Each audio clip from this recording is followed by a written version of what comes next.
कहने वाले तो यहां तक कह रहे हैं कि बस औपचारिकता बाकी है, अलग हो गए हैं बीजेपी से नीतीश कुमार, बस औपचारिकता एक रह गई। और जो बॉडी लैंग्वेज बता रहा है वहां पर तल्खी साफ दिख रही है। वो नहीं, सम्राट चौधरी प्रेम दिखाते थे वो नहीं दिखा रहे, उस पर हम नहीं जा रहे। लेकिन आरिफ मोहम्मद खान को जैसे भेजा गया है, कहा जाता है कि धनखड़ से भी ज्यादा भरोसेमंद है आरिफ मोहम्मद। बिल्कुल, आप जैसा कह रहे हैं कि मोदी के भरोसेमंद है। सबसे बड़ी बात है कि जितना कुरान जानते हैं उतना वेद पुराण भी जानते हैं, कि मुसलमानों को कोसते भी है खूब। मुसलमान डैमेज कंट्रोल करने के बाद अब नीतीश के दिल की जो आग है वो बुझी कि नहीं बुझी? नीतीश की चाल अभी बाकी है, क्योंकि नीतीश भी इतने कच्चे खिलाड़ी तो है नहीं। क्योंकि जिस तरह से महाराष्ट्र में हुआ, महाराष्ट्र में शिंदे को दरकिनार कर दिया गया, नीतीश को भी मैसेज दे दिया गया है कहीं ना कहीं। अमित शाह ने घुमा फिरा के कह दिया कि ये तो जो भी तय होता है, नेतृत्व तय होता है, ये बैठक में तय होता है। सस्पेंस अमित शाह ने बढ़ा दिया और सस्पेंस जो है वो अभी भी कायम है कि बीजेपी कहीं ना कहीं अपना जो है गोटी सेट कर रही है। यूं कहा जाए कि अब जो गोटियां बिछाई जा रही है 2025 के मद्देनजर, क्योंकि अमित शाह ने इसकी शुरुआत कर दी है और आग लग गया है दिव्यांशु। ठीक है, तमाम चीज है, पानी डालने की कोशिश की जा रही है, बुझाने की कोशिश की जा रही है। कि बीजेपी मनाने की कवायद में जुटी हुई है नीतीश कुमार को। नीतीश को मनाया जा रहा है, विशेष पैकेज के रूप में करोड़ों रुपए बिहार को दिए गए, लेकिन नीतीश नहीं माने हैं। जो भाव भंगिमा दिख रही है, आज भी जो कार्यक्रम में गए हैं नीतीश कुमार, वहां पर भी सम्राट चौधरी और उनको देखा गया। और जो बॉडी लैंग्वेज बता रहा है वहां पर तल्खी साफ दिख रही है। जो पहले वाला प्रेम था वो नहीं, सम्राट चौधरी प्रेम दिखाते थे वो नहीं दिखा रहे। इस प्रेम के बीच एक और बड़ी एंट्री हो गई है राज्यपाल आरिफ मोहम्मद खान। ये एक बड़ी रणनीति इसको देखा जा रहा है। और लोग जो जानकार बताते हैं, राजनीतिक जो जानकार हैं, वो यही कह रहे हैं कि जिस तरीके से लेफ्ट के सरकार को केरल में तंग किया था वामपंथियों को, उसी तरीके से नीतीश कुमार को तंग करने के लिए एक सेकुलर नेता है नीतीश कुमार भी। छवि उनकी जो है वो उदारवादी छवि, मुस्लिम भी उन्हें पसंद करते हैं, हिंदू भी पसंद करते हैं। लेकिन बीजेपी के साथ रहते हुए मुस्लिम उन्हें पसंद करेंगे या नहीं करेंगे, ये एक बड़ा सवाल है। लेकिन उस पर हम नहीं जा रहे। लेकिन आरिफ मोहम्मद खान को जैसे भेजा गया है, कहा जाता है कि धनखड़ से भी ज्यादा भरोसेमंद है आरिफ मोहम्मद। बिल्कुल, आप जैसा कह रहे हैं कि मोदी के भरोसेमंद है। सबसे बड़ी बात है कि जितना कुरान जानते हैं उतना वेद पुराण भी जानते हैं। यानी अगर यूं कहे कि सॉफ्ट मुसलमान का जो चेहरा है, लिबरल मुस्लिम आप जो कह रहे हैं। और बिल्कुल कहीं ना कहीं जैसे तारिक फतेह जी हैं, वो भी खूब बोलते हैं, लिबरल मुसलमान हैं, खूब सिया सुन्नी करते हैं, और मतलब तमाम तरह की जो कुरीतियां हैं मुस्लिम धर्म में उनको उजागर करते हैं। 3 तलाक का विरोध किया था इन्होंने। और उसके अलावा जो मुसलमान धर्म में कुरीति है उस पर ये चोट करते रहे और साफ साफ कहते रहे हैं कि, और यहाँ तक कि भगवान के आगे हाथ भी जोड़ते हैं और वेद पुराण की तो जानकार है ही है। और उसके अलावा जो अगर यूं कहा जाए कि मुसलमानों को कोसते भी है खूब। मुसलमान है, पहले कांग्रेस में ही थे ये, यानी कि नाम बड़ा है। आरिफ मोहम्मद खान जो है यूं ही नहीं है। आरिफ मोहम्मद खान और बिहार लाए गए हैं, इसके पीछे कहीं ना कहीं जैसा दिव्यांशु बता रहे हैं, खेल तो है, सियासी खेल है। सियासी खेल अब शुरू होगा जब आरिफ मोहम्मद खान राजभवन आ जाएंगे बिहार। बिल्कुल, दिव्यांशु भी उस बारे में थोड़ा सा और विस्तार से बताएंगे कि आखिर आरिफ मोहम्मद खान का खेल क्या है। बिल्कुल, आरिफ मोहम्मद खान अभी हालांकि वो राजभवन नहीं आए हैं बिहार, लेकिन राजभवन जब वो आएंगे तभी असली खेल शुरू होगा। नीतीश को प्रेशर में लाया जाएगा और नीतीश कुमार तब क्या करेंगे ये देखने वाली बात है। कहने वाले तो यहां तक कह रहे हैं कि बस औपचारिकता बाकी है, अलग हो गए हैं बीजेपी से नीतीश कुमार, बस औपचारिकता एक रह गई। बिल्कुल, देखिए जिस तरह से दिव्यांशु पल पल घटनाक्रम बदल रहे हैं, उस बयान के बाद से जो टीवी चैनल को दिया गया अमित शाह के द्वारा, उसके बाद से जिस तरह से पल पल घटनाक्रम बदल रहे हैं, बिहार में जो कुछ हुआ लगा कि सत्ता परिवर्तन भी हो जाएगा। हालांकि उसको तुरंत में अगर कहा जाए उस पर उसको डैमेज कंट्रोल कर लिया गया। डैमेज कंट्रोल करने के बाद अब नीतीश के दिल की जो आग है वो बुझी कि नहीं बुझी? नीतीश की चाल अभी बाकी है, क्योंकि नीतीश भी इतने कच्चे खिलाड़ी तो है नहीं। अब नीतीश के सामने आरिफ मोहम्मद खान को खड़ा कर दिया गया है। आरिफ मोहम्मद खान जो सॉफ्ट अगर कहा जाए मुसलमान का चेहरा है, और कहने के लिए तो मुसलमान है, लेकिन जिस तरह से हिंदुओं की पैरोकारी करते रहे हैं और यहाँ तक भी कहते रहे हैं कि जो हिंदुस्तान के जो भी नागरिक हैं वो सब हिंदू हैं, इस तरह की बात भी शायद उन्होंने कह रखी है। अब आप सोचिए ये कि अगर आने वाले दिनों में, जो कि चुनाव है, चुनावी साल है, और आरिफ मोहम्मद खान के कुछ बयान से अगर मुस्लिमों को आपत्ति हो जाए, नीतीश कुमार को आपत्ति हो जाए, तब ऐसे में क्या होगा? झगड़ा ही लगाना है। बिल्कुल। और इसकी पटकथा आरिफ मोहम्मद खान से भी पीछे से है। आपको याद होगा 2024 इसी साल जनवरी फरवरी में जब शपथ ले रहे थे सम्राट चौधरी और विजय सिन्हा, और इन दोनों का आप कितना बैर है नीतीश कुमार से, ये जग जाहिर है कि सम्राट चौधरी और विजय सिन्हा ने क्या कुछ नहीं कहा नीतीश कुमार को लेकर जी। तो खटपट पहले से ही है, और जानबूझकर सम्राट चौधरी और विजय सिन्हा को डिप्टी सीएम बनाया गया ताकि चलने ना दे नीतीश कुमार। जबकि उस वक्त नीतीश चाहते थे कि जो सुशील मोदी हैं वो बने, उस वक्त थे, अब और भी कई नेता हैं, सुशील मोदी थे, हाँ, तो चाहते थे कि वो सबसे ज्यादा पसंद करते थे। जब पहली बार जब बदला गया था, आपको याद होगा, जब रेणु देवी और इनको बनाया गया था, तारकिशोर प्रसाद को, उस वक्त चाहते थे नीतीश कुमार की सुशील मोदी फिर से बने डिप्टी सीएम, बिल्कुल, लेकिन उनको भी दरकिनार कर दिया गया था। तो जैसे जैसे दरकिनार किया गया, तो कहीं ना कहीं बीजेपी की भी ये चाहत है। बीजेपी की चाहत हो भी क्यों नहीं, क्योंकि बिहार के समेत जो तमाम राज्य हैं, अगर उत्तर भारत के राज्य कहिए, जो हिंदी भाषी पट्टी जो राज्य है, या फिर पूर्वोत्तर के राज्यों में भी सब जगह बीजेपी ने अपनी सरकार बना ली। बंगाल की बात छोड़ दे, बंगाल में तो खैर थोड़ा स्थिति वो है, लेकिन बिहार की बात करें, यूपी में बन गई सरकार, महाराष्ट्र में बना लिया, राजस्थान में, मध्य प्रदेश में, हरियाणा में, तमाम जगहों पर बीजेपी की सरकार बनी, लेकिन बिहार में नहीं बन पाई। दिल्ली में भी बनी बीजेपी की कसक है, और बिहार में सरकार तो है, एनडीए की सरकार है, लेकिन बीजेपी का मुख्यमंत्री नहीं। ये कसक कहीं ना कहीं है। बीजेपी वाले बड़ी पार्टी होकर भी नंबर 2 और नंबर 3 है, यानी नंबर 1 तो नहीं है। तो ये चाहत है बीजेपी की कि 2025 का जो चुनाव है ये मौका है। लगता है मुझे कि जैसा बीजेपी चाह रही है कि ये मौका है, क्योंकि जिस तरह से महाराष्ट्र में हुआ, महाराष्ट्र में शिंदे को दरकिनार कर दिया गया, नीतीश को भी मैसेज दे दिया गया है कहीं ना कहीं। अमित शाह ने घुमा फिरा के कह दिया कि ये तो जो भी तय होता है, नेतृत्व तय होता है, ये बैठक में तय होता है। सभी दल सस्पेंस अमित शाह ने बढ़ा दिया, और सस्पेंस जो है वो अभी भी कायम है, क्योंकि भले ही कह दिया गया हो कि नेतृत्व में लड़ा जाएगा, लेकिन नीतीश क्या मान जाएंगे इतने से, ये एक बड़ा सवाल है। बिल्कुल नीतीश से मान जाएंगे। नीतीश को किस तरह से एश्योर किया जाएगा कि नहीं अब ऐसा कुछ नहीं होगा, रहेगी, मोदी की गारंटी रहेगी, नीतीश ही मुख्यमंत्री रहेंगे जी। पिछली बार तो गारंटी थी, वो दिखी भी। नीतीश की पार्टी भले ही छोटी हो गई, लेकिन बीजेपी ने सेक्रीफाइस किया, और नीतीश जी को ही उन्होंने कहा, जैसा कि नीतीश जी ही कह रहे थे कि बीजेपी के कहने पर ही वो मुख्यमंत्री बने हैं, जबकि उनकी पार्टी का कद तो काफी घट गया था। तो जो काम सम्राट चौधरी, जो काम विजय सिन्हा नहीं कर पाए, वो अब केरल से आए राज्यपाल आरिफ मोहम्मद खान करेंगे, और बड़ी ही समझदारी से करेंगे, बड़ी ही चतुराई से करेंगे। और उन्हें भेजा भी इसीलिए गया है। अमित शाह और मोदी जो चाहते हैं बिहार में अपना मुख्यमंत्री हो, बीजेपी का मुख्यमंत्री हो, इसकी प्लानिंग प्लॉटिंग में वो लग जाएंगे, और उसके लिए अब आगे क्या क्या होगा ये देखना बड़ा दिलचस्प। इसके लिए उन्हें भी कोई बड़ा पद दिया भी जा सकता है दिव्यांशु। लोग तो कहते हैं कि हालांकि उसमें सफल हो पाएंगे कि नहीं, फिलहाल है कह रहे हैं कि राष्ट्रपति न बना दे आरिफ मोहम्मद, क्योंकि बंगाल में जो कुछ हुआ था तो उपराष्ट्रपति तो बन गए धनखड़ साहब, जिनके बारे में बहुत सारे जीत लेते हैं। अगर बिहार जीत लेंगे तो हो सकता है कि राष्ट्रपति भी बन जाएंगे आरिफ मोहम्मद खान साहब, क्योंकि मोदी के काफी करीबी है।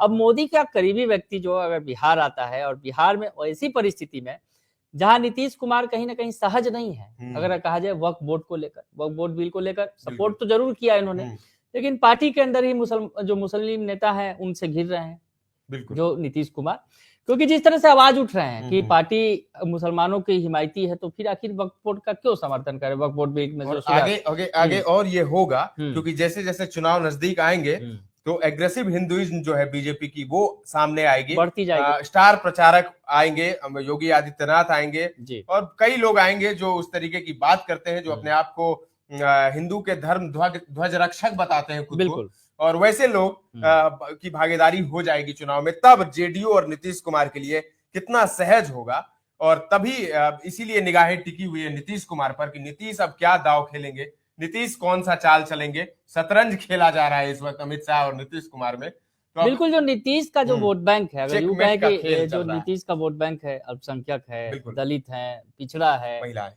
कहीं ना कहीं उसमें इनको बैठाकर बीजेपी, जिसके बारे में बीजेपी तो जान रही है कि उन्हें वोट नहीं मिलता है, और जेडीयू भी बोलते चल रही है कि मुसलमानों का वोट उन्हें नहीं मिलता है, तो ऐसी स्थिति में आरिफ मोहम्मद खान साहब आएंगे, राजभवन आएंगे, तो एक सॉफ्ट कॉर्नर होगा मुसलमानों को, जो पढ़े लिखे स्कॉलर जो मुसलमान है उनका कहीं ना कहीं इम्पैक्ट पड़ेगा आरिफ मोहम्मद खान के आने से, और आरिफ मोहम्मद खान एक चेहरा के तौर पर होंगे, और कहीं ना कहीं ये जो है असहज स्थिति होगी नीतीश कुमार के लिए, क्योंकि उनका चेहरा भले ही मुसलमान वाला है, लेकिन जो उनकी वाणी है या फिर उनका जो चाल चरित्र है जिस तरह से, तो वो तो बिल्कुल अगर मोदी जी से फिट करता है, मोदी जी को काफी पसंद आता है।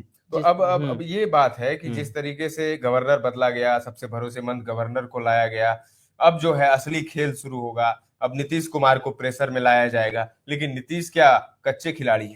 नीतीश तो ना ही शिंदे है ना ही पटनायक है, दोनों से थोड़ा बढ़कर ही है। तो नीतीश से पार पाना अमित शाह ने अब भेज दिया है भले ही गवर्नर को। देखना होगा कि ये गवर्नर बीजेपी की मुराद पूरी करते हैं या नहीं, लेकिन खेल जरूर होगा अनुराग। और खेल जो है वो शुरू से ही, मतलब पिछले 7 दिनों से चल ही रहा है, लेकिन अब खेल में और थोड़ा तेजी आएगी। बिल्कुल, जानकार जो बता रहे हैं ये जो प्लॉटिंग और प्लानिंग की कर दी गई है अब 2025 के लिहाज से ही की गई। कहीं ना कहीं जो आरिफ मोहम्मद खान आ रहे हैं वो 2025 को प्रभावित करेंगे, निश्चित तौर पर करेंगे। अब आ रहे हैं, चुनाव ही है, लेकिन सवाल ये है कि नीतीश के पास क्या ऑप्शन है? लोग कह रहे हैं कि तेजस्वी से बात हुई है। देखिए ये बात भी है जो आपने कहा कि नीतीश के पास ऑप्शन क्या है, तो नीतीश के पास तो ऑप्शन है ही है। आरजेडी तो आज बोल भी रही है, आरजेडी के जो नेता का बयान भी आया। लेकिन नीतीश क्या अपने आखिरी दौर में, राजनीति के अपने आखिरी पारी में क्या ऐसा जोखिम उठाएंगे कि उन्हें एक अनप्रेडिक्टेबल नेता के तौर पर देखा जाए? हालांकि अनप्रेडिक्टेबल हो ही गए, 2 बार इधर से उधर किया है उन्होंने, और मन से भी कहते रहे कि अब नहीं करेंगे। बार बार जरूर कहते रहे, लेकिन हालांकि बीजेपी भी कहती रही है कि वही हमारे नेता है, उन्हीं के नेतृत्व में लड़ेंगे। तो बीजेपी ने भी तो अपना बयान बदल दिया। और जिस तरह से जो विजय सिन्हा का भी बयान आया, जो अटल बिहारी वाजपेयी के बहाने कहीं ना कहीं इन्होंने कह दिया, दिल की बात कह दी, निकाल दी कि हमारी अपनी सरकार होगी, अपनी सरकार। यानी अभी उनकी सरकार नहीं है, वो डिप्टी सीएम नहीं है क्या अभी? यानी उनके मन में कसक है, डिप्टी सीएम नहीं, सीएम की कुर्सी चाहिए, अपनी सरकार चाहिए। तो कहीं ना कहीं नीतीश जी ने फिर धर लिया। यानी समझ में तो आ रहा है कि बीजेपी की मंशा क्या है, सोच क्या है। अमित शाह ने उसको मतलब डिकोड भी किया शुरुआत में, अगर कहा जाए कहीं ना कहीं पासा फेंक दिया गया, जैसे हम लोग चर्चा में कर भी रहे थे पिछले दिनों कि अमित शाह ने पासा फेंक दिया है। अमित शाह ने कह दिया है अपने दिल की बात कि क्या होने वाला है बिहार में। यानी आसानी से नहीं है कि नीतीश कुमार अगर कम सीट लाएंगे तो उनको ही हम मुख्यमंत्री बना देंगे, ऐसा नहीं होगा बिहार में।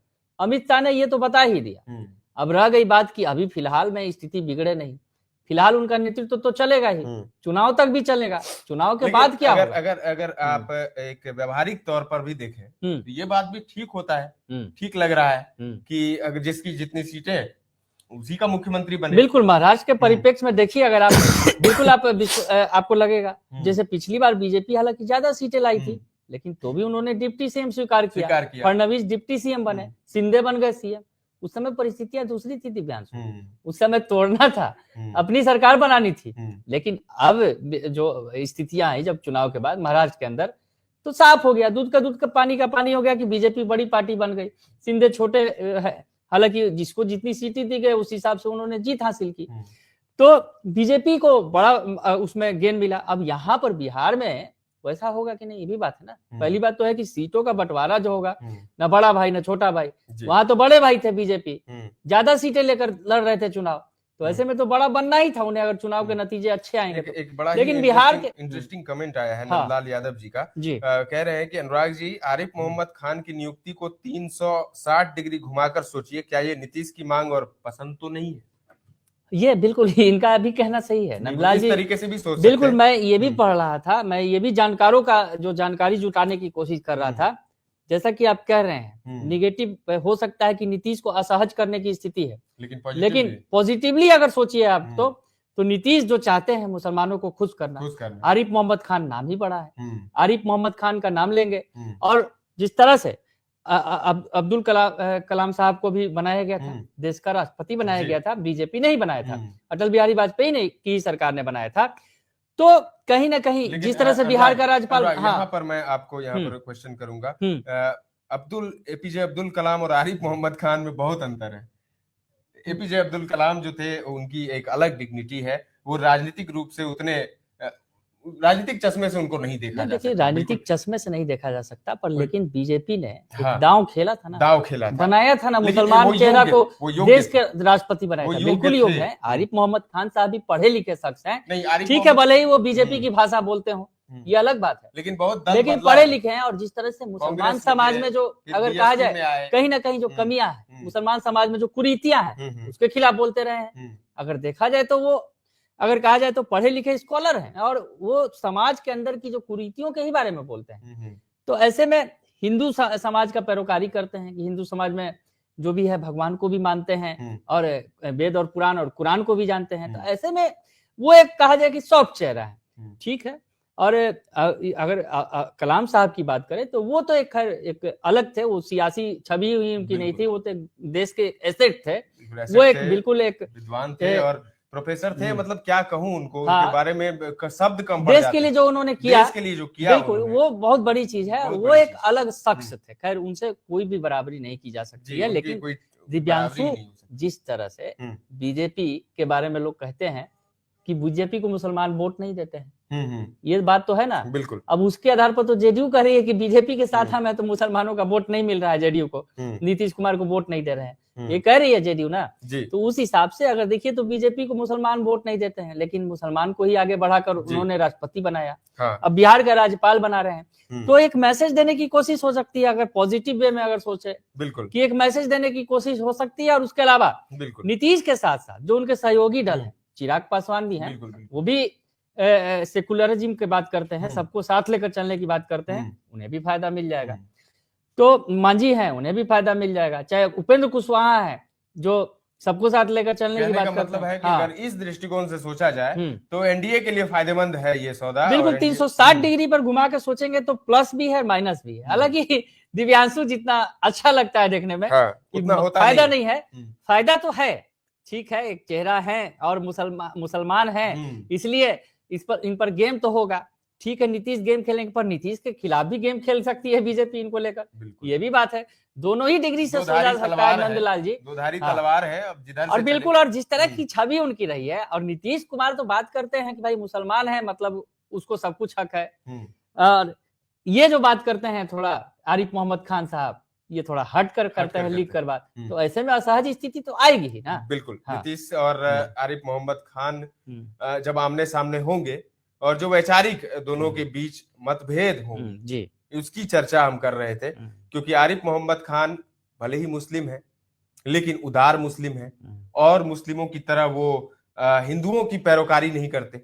लेकिन आरिफ मोहम्मद खान हिंदुओं की बात करते हैं और मुस्लिम धर्म में जो कुरीतियां हैं उसको उजागर करते हैं। ये एक असहज स्थिति पैदा करेगी बिहार जैसे राज्य में। मैसेज देने की कोशिश की जाएगी दिव्यांशु जरूर कि हम एक मुसलमान चेहरा को लाए हैं, और मुसलमान जो है कहीं ना कहीं जो छिटक रहे हैं जेडीयू से, जेडीयू भी जो कह रही है कि मुसलमान हमें वोट नहीं दे रहे हैं। बिल्कुल। जो देवेश चंद्र ठाकुर है उन्होंने एक बयान दे दिया था जिस पर काफी हंगामा भी हुआ और काफी किरकिरी भी हुई जी।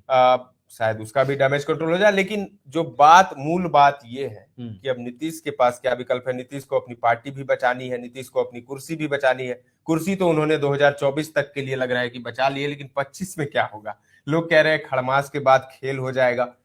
तेजस्वी से संपर्क में है, तेजस्वी से कुछ बात हुई है, तो उधर से तो तैयार है। आरजेडी भी सॉफ्ट नजर आ रही है जेडीयू को लेकर, पावड़े बिछाए हुए हैं। जो पिछले दिनों खबर आई कि तेजस्वी आए यात्रा छोड़कर, यात्रा के रात में पहुंचे, रात में मुलाकात भी हुई है, बंद कमरे में बात हुई है, मतलब बिल्कुल गुपचुप मुलाकात हुई है। हालांकि इसका कोई प्रूफ नहीं आया, कुछ भी नहीं आया। कहने वाले ये तक कहते हैं कि तेजस्वी ने जो बयान दिया था कि सीएमओ बीजेपी के नेता चला रहे हैं, ये नीतीश ने ही तेजस्वी को कहा था कि ये तुम कहोगे। बिल्कुल, ये एक बड़ा बयान था दिव्यांशु, जिस तरह से कहा कि 2 नेता यहाँ है, 2 नेता वहां है। जेडीयू के नेता ललन सिंह और एक और जो बने हैं झा हैं, जो ये संजय झा, ये 2 दिल्ली में हो गए, जो उनकी गोद में बैठे हुए हैं। अमित शाह की गोद में 2 नेता यहाँ है, 2 नेता यहाँ। अगर अशोक चौधरी को शायद संभवतः कर रहे हैं और शायद विजय चौधरी हो, जो भी हो, तो 4 नेताओं की तरफ उनका इशारा था कि ये जो 4 नेता है मिलकर सीएमओ चला रहे हैं। और इशारा किसका है? यानी अमित शाह का है। बिल्कुल बड़ी बात कह रहे थे। और इसको लेकर तो उसके बाद तो तहलका मचा ही हुआ है, सुलह सफाई दी जा रही है कि ऐसा कुछ भी नहीं है, और बीजेपी मुखालफत कर रही है उनके बयान की। लेकिन जिस तरह से जो भाव भंगिमा दिख रही है, सीएमओ के अंदर की बात उन्होंने कर दी, डिकोड कर दी, और कहा कि नीतीश कुमार नहीं चला रहे हैं, 4 नेता चला रहे हैं, और चला रही है बीजेपी असल में चला रही है, अमित शाह चला रही है। तो सवाल ये है कि क्या, यानी कहीं ना कहीं अगर दिव्यांशु देखिए बात नहीं बनी शायद आरजेडी और जेडीयू के बीच, इसलिए फिर वार पलटवार का दौर शुरू हो गया। आप कह रहे हैं कि नीतीश ने उन्हें समझा दिया होगा, ऐसा करें। नीतीश जी तो खैर दोनों ही पक्षों को मान्य है, ये तो तय है कि अगर नीतीश जब भी चाहेंगे तो इंडिया गठबंधन के भी रास्ते खुले हैं। उन्हें तो ऑफर आने शुरू भी हो गए थे ना नीतीश की अम्बेडकर जब को इच्छा होगी वो हाँ। अपना विपक्ष बदल लेंगे। हाँ हालांकि अम्बेडकर के मसले पर कहीं ना कहीं जिस तरह से अमित शाह घिरे बड़े नेता, तो कहीं ना कहीं किरकिरी हुई है दिव्यांशु। ठीक है, जो उनका अंदाज था, भले उनका भाव ना रहा हो कि अम्बेडकर का अपमान करना है, लेकिन जो उनका अंदाज था उस अंदाज पे घिर गए। और ऐसा घिरे कि आप समझिए कि जो सत्र चल रहा था, शीतकालीन सत्र जो संसद का, वो तो हंगामे की भेंट ही चढ़ गया, नहीं कुछ हो पाया, वहां पर कार्रवाई नहीं हो पाई, बहस भी नहीं हो पाया। लेकिन जिस तरह से अमित शाह का जो अंदाज था उस पर सवाल खड़े हुए। और कमेंट आगे उनका ही आया है, लिखना है कि क्या बिहार के अल्पसंख्यक इस बार भाजपा के आतंक से डरकर नीतीश को पूर्णतः छोड़ने जा रहे हैं? यदि ये सही है तो आरिफ मोहम्मद नीतीश की पसंद समझिए, नहीं तो आप जो कह रहे हैं सही है। तो जिस तरीके से नीतीश को ये डर है कि बीजेपी के साथ रहेंगे और आने वाला चुनाव है, और जिस तरीके से एग्रेसिव हिंदुइज्म की बात सामने आ रही है, बटोगे कटोगे तो बटोगे तो कटोगे, इस तरह के नारे लगेंगे ही, जाहिर सी बात है। इससे और बढ़ चढ़ के थोड़ा लेवल अप करके और नारे बिल्कुल, जो बटोगे तो कटोगे वाले बयान पर भी इन्होंने सपोर्ट किया और आरिफ मोहम्मद खान साहब, बिल्कुल, और उस पर से आरिफ मोहम्मद खान साहब जैसे लोग गवर्नर होंगे बिहार के, तो नीतीश को ये डर है। उनका कहना था कि एकता का भाव सब में होना चाहिए, ये कह रहे थे। यानी बीजेपी के जो बयान होते हैं उसको किस तरह से पॉजिटिव वे में आरिफ मोहम्मद खान साहब जो है लेते हैं, प्रोजेक्ट करते हैं, पेश करते हैं, तो समझा जा सकता है कि कितने खास है बीजेपी के लिए, यानी मोदी के लिए भी खास है। और जिस तरह से बिहार में चुनाव है दिव्यांशु, यानी इससे ये बात तो तय हो गई अनुराग कि बीजेपी अपने कोर एजेंडे पर ही चलेगी। एग्रेसिव हिंदुइज्म आएगा, जो प्रचार होंगे विधानसभा चुनाव के, उसमें बीजेपी अपना जो मुख्य एजेंडा है, जो हिंदुइज्म का एजेंडा है, जिस पर वो लोकसभा जीतते हुए आए हैं और कई राज्यों में भी सफलता हासिल की है, बिहार में भी वही खेल होगा। लेकिन उसको डिकोड करने के लिए आरिफ मोहम्मद खान को भेजा है ताकि झगड़ा झंझट ना हो, नीतीश मैनेज रहे। तो नीतीश को मैनेज करने के लिए आरिफ मोहम्मद खान को भेजा गया, ये भी हो सकता है। बिल्कुल, देखिए चश्मा उलटने की चीज है दिव्यांशु, चश्मे के मतलब कि उलट के चश्मा को देखिए, इधर बीजेपी के नेता जहर उगलेंगे और उसको फिर फिल्टर करके आरिफ मोहम्मद खान नीतीश को समझाएंगे। ऐसी बात है, यानी असहज स्थिति तो पैदा होगी ही होगी नीतीश कुमार के लिए। ये तो प्लॉट तैयार हो गया। और जिस तरह से असहज स्थिति तो अमित शाह के बयान के बाद से ही शुरू हो गई। नीतीश जो है अपना एजेंडा छोड़ दें, और बीच बीच में रह के जो विजय सिन्हा जैसे नेता हैं, जो कहीं ना कहीं कल्पना और सपना को लेते हुए जोड़ देंगे और कह देंगे कि हमारा सपना तभी पूरा होगा जब अपनी सरकार होगी। अब अपनी सरकार नहीं मान रहे हैं वो, एनडीए की सरकार को, जिसमें खुद डिप्टी सीएम है, उनकी सरकार नहीं है। तो आप समझ सकते हैं कि एजेंडा क्या है दिव्यांशु।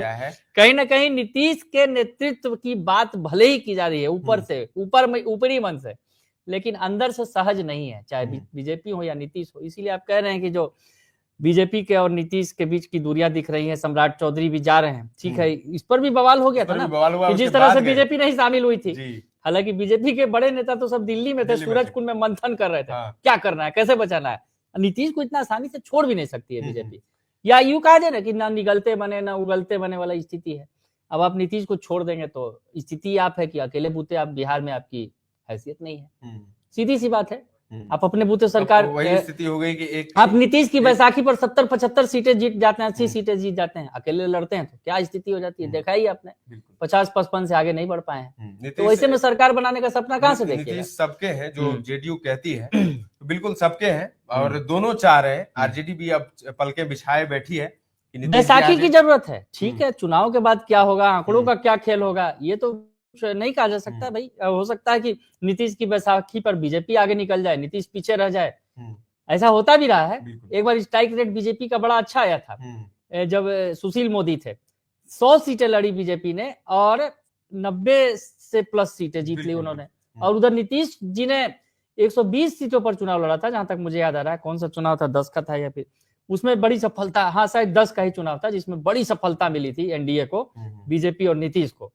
तो उसमें उनका स्ट्राइक रेट कम था, लेकिन बीजेपी का स्ट्राइक रेट जबरदस्त था। उस वक्त भी नहीं बन पाए उनकी, हालांकि सीटें ज्यादा थी नीतीश कुमार की तो भी, और पर स्ट्राइक रेट कम था क्योंकि वो ज्यादा सीटों पर लड़ रहे थे। अब बात यहाँ बराबरी की है, सीटें तो मिलेंगी बराबर, ये तो तय बात है। नीतीश कुमार पहले ही जो है उसमें कहेंगे कि ना बड़ा भाई ना छोटा भाई, लेकिन बराबर के भाई से भी देखें अनुराग, अगर आरजेडी के पास भी जाते हैं तो आरजेडी भी, लालू यादव भी चाहते हैं कि अब बस बहुत हो गया, अब मेरा बेटा मुख्यमंत्री बन ही जाए। देखिए वहां तो एक सपना ही है, सबसे बड़ा चीज है कि मुख्यमंत्री बनाना है तेजस्वी यादव को, तो फिर से तो वही उसके लिए भी गोली दे नीतीश देंगे, उनको चाहिए, लालू को वो गोली भी दे नीतीश देंगे चाहिए, फिर से। उनको भी नीतीश चाहिए हाँ। कि ठीक है नीतीश की बैसाखी पर चल के हम्म।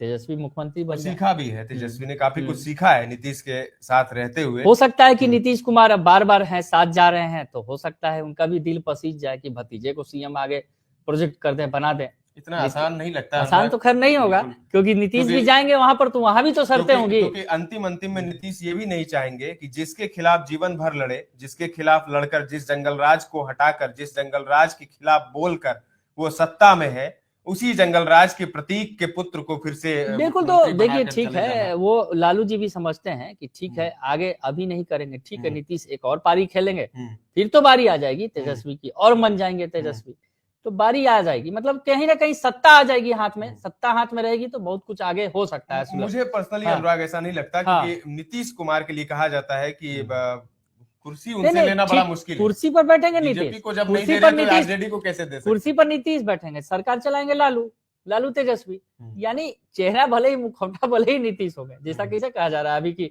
नीतीश दी है चला रहे हैं अमित शाह, तो कुछ वैसा ही कहा जाएगा, हो सकता है कि रहेंगे नीतीश चलाएंगे लालू तेजस्वी, यानी लालू के हाथ में कमान होगी तो भविष्य सुरक्षित हो सकता है ना, तेजस्वी का भविष्य उज्जवल हो सकता है, देखा जा सकता है कि ठीक है अभी नहीं बनेंगे 2 साल बाद सीएम बन जाएंगे, 3 साल बाद बनेंगे, कुछ समझौता ऐसा करेंगे कुछ तो होगा।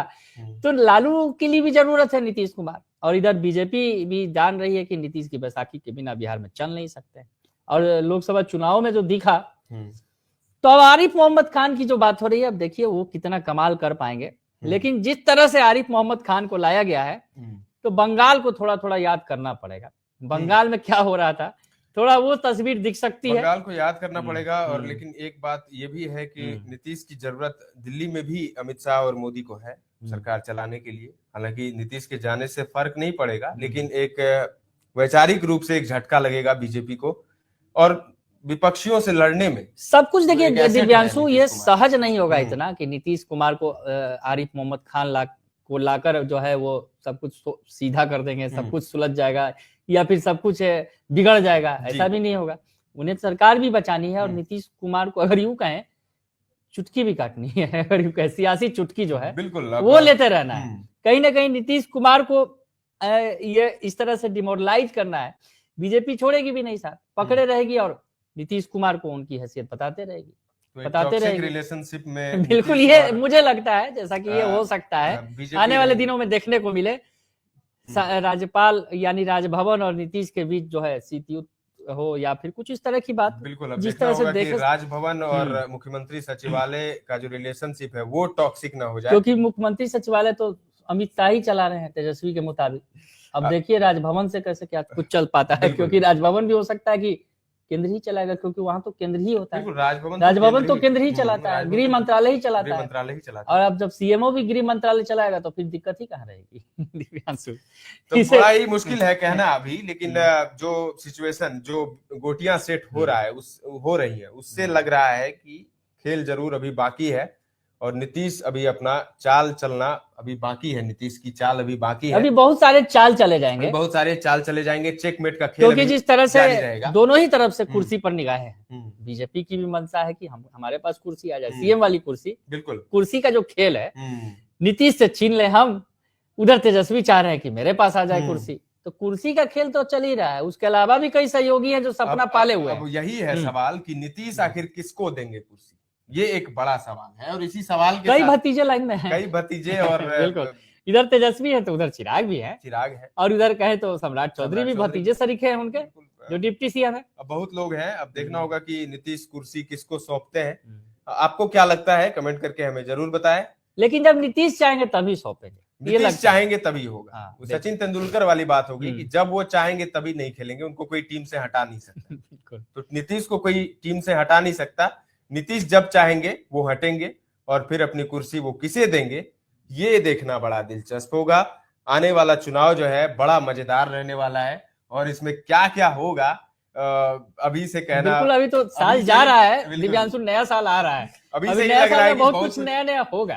अभी नया हम लोग आते रहेंगे लेकर जो भी है। अभी 25 शुरू भी नहीं हुआ कि इतना कुछ हो गया। बिल्कुल अब 25 जब शुरू होगा और जब आरिफ मोहम्मद खान आ जाएंगे बिहार, वो ले लेंगे राज्यपाल राजभवन, वो ले लेंगे, उसके बाद देखना होगा कि कैसे उनकी बनती है नीतीश कुमार से और कैसे चलती है, किस तरीके से राजभवन और सीएमओ का जो है रिलेशन वो रहता है। तमाम अपडेट्स आपको हम देते रहेंगे, बने रहे दर्श न्यूज के साथ।